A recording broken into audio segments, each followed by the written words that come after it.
राधे जी, आप सबका स्वागत है मेरे फिर से एक नए व्लॉग में। तो ये सुबह का टाइम था और मैं यहाँ पे सब्जी बनाने की तैयारी कर रही थी और साथ ही साथ दूध में से मैंने निकाली मलाई, क्योंकि चाय भी बनानी है। और मैंने भगोने को अच्छे से साफ़ करके उसमें ना गर्म पानी होने के लिए रख दिया था कुंज के लिए। और आज मुझे बनाना था लौकी, तो मैं इसको छील रही थी और साथ ही साथ अदरक डाल रही थी इसमें चाय में, क्योंकि चाय उबल गई थी।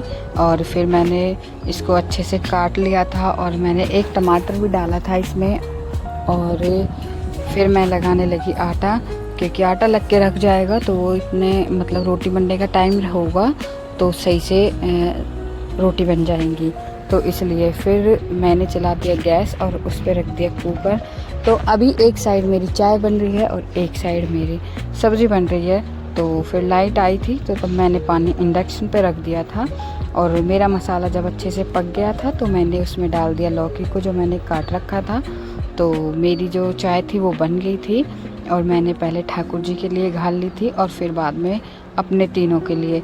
तो फिर चाय बनने के बाद फिर मैंने बर्तन रख दिए सारे सिंक में और हमारी चाय पी ली थी। और फिर सब्ज़ी बनने के बाद मैंने एक प्याज को काटा और काटने के बाद मैंने उसमें डाल दी सब्ज़ी जो मैंने बनाई थी वो बिना प्याज वाली थी। तो कुंज ले आया ऊपर से हरा धनिया, और घर का है तो बहुत ही अच्छा लगता है, इतना अच्छा लगता है हरा धनिया, क्योंकि उसकी महक भी बहुत अच्छी आती है। एक तो ये घर का है और अभी छोटा छोटा सा है, तो मैं इसमें से बस इतना ही तोड़ती हूँ जितना सब्ज़ी में डल जाए। और जब मेरी जो ये सब्ज़ी बन गई थी तो मैंने इसे डाल दिया था प्याज वाले तड़के में और फिर इसमें मैंने डाल दिया हरा धनिया। तो मेरी सब्ज़ी बन के तैयार हो गई थी। और पानी भी ये लेके चले गए थे अपना नहाने के लिए कुंज को नहला के, और इनका पानी मैंने रख दिया था तो वो गर्म हो गया था, फिर ये लेके चले गए थे। और उसके बाद फिर मैं लग गई रोटी बनाने में। तो पहली रोटी मैंने कुत्तों के लिए बनाई थी और फिर उसके बाद मैंने अपने लिए रोटी बनाई थी। मतलब अपने लिए क्या, मतलब इन दोनों के लिए बनाई थी, अपनी नहीं बनाई थी। तो इनका लंच तैयार किया दोनों का। और तो पहले मैंने सब्ज़ी निकाल दी थी ठंडी होने के लिए। और मेरे बेटे का बर्थडे भी बहुत अच्छे से मना था, तो उन्होंने कुछ फ़ोटो वीडियो भेजे थे, तो मतलब बहुत अच्छे से मना था उसका बर्थडे भी। और तो फिर मैं लग गई अपने बाकी के काम में। पहले मैंने गैस को साफ़ किया, फिर कमरा बहुत ज़्यादा गंदा हो रहा था तो फिर मैंने ये सब साफ़ किया। ये दही मैं लेके आई थी इनके लिए, और मैंने ना पानी गर्म कर लिया था बर्तन धोने के लिए, क्योंकि गर्म पानी से जब बर्तन धोते हैं तो अच्छे से साफ़ हो जाती है, जो उनके अंदर चिकनाई रहती है। तो इस वजह से फिर मैंने जोत को साफ़ किया। तो जोत को मैंने साफ़ किया था पीताम्बरी से और एकदम से चमक गई थी। फिर मेरा जो बड़े बड़े बर्तन थे वो रह गए थे, जैसे कुकर है, फ्राईदान है, तो ये सब मैंने फिर साफ़ किए। और इन्हें साफ़ करने के बाद आप देखोगे मेरी किचन बहुत अच्छी लग रही थी। ये भी मैंने आज पीताम्बरी से साफ़ किया था, बिल्कुल चमक गया था।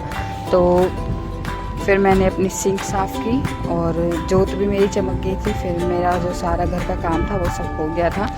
तो ये अपने बाबूजी के गले लग रहा था, क्योंकि इसका बर्थडे था और बाबूजी ने इसे इसके ना बहुत अच्छी गिफ्ट दिया था, वॉच दी थी इसे, उनकी वॉच बहुत पसंद थी। तो इसने बोला था कि बाबूजी मुझे आपकी जैसी वॉच चाहिए, तो ऐसी ही ला के दी थी इसको। बहुत प्यार करते हैं वो बच्चों को।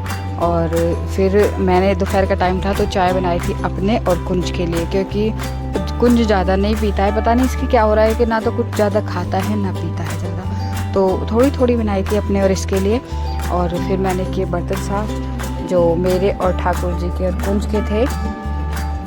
तो बर्तन मेरे सब साफ़ हो गए थे। फिर शाम का टाइम था तो कुंज को भेज दिया था मैंने दूध लेने के लिए, और मैं घर पे ही थी, अपना जो मेरा काम था मैं उसे ही कर रही थी। वैसे शाम के टाइम में ज़्यादा काम नहीं रहता है। तो आज मेरा मन था चटनी बनाने का, तो मैंने हरे धनिया की और लाल मिर्च वाली चटनी बनाई थी। पहले मैंने सिल को अच्छे से धो लिया था, धोने के बाद फिर मैंने इसमें जो मिर्च थी वो डाली और हरा धनिया। तो बहुत अच्छी चटनी लगी थी। कुंज ने भी रोटी खाई थी, इससे बोल रहा था कि मम्मी मुझे यही चाहिए, तो मैंने यही उसे मतलब उसने 2 रोटी खाई थी इससे। तो चटनी मेरी बन गई थी। फिर मैंने बनाई थी रोटी और फिर मैंने सिल को अच्छे से साफ़ किया, क्योंकि वो बहुत ज़्यादा वैसी हो गई थी। तो मैं साथ के साथ ना उसे धो के रख देती हूँ। तो ये आ गए थे तो मेरी रोटी भी बन गई थी, तो मैंने लगा दी थी इनके लिए थाली। और फिर जो किचन का थोड़ा बहुत काम था मैं उसे कर रही थी, तो ये लेके गए थे जो आटा बच गया था उसको फ्रिज में रखने के लिए। और मेरी पूरी किचन साफ़ हो गई थी बिल्कुल। और फिर इन्होंने लगा दिया किचन का गेट। और मेरी वीडियो देखने के लिए thank you. Radhe Radhe ji.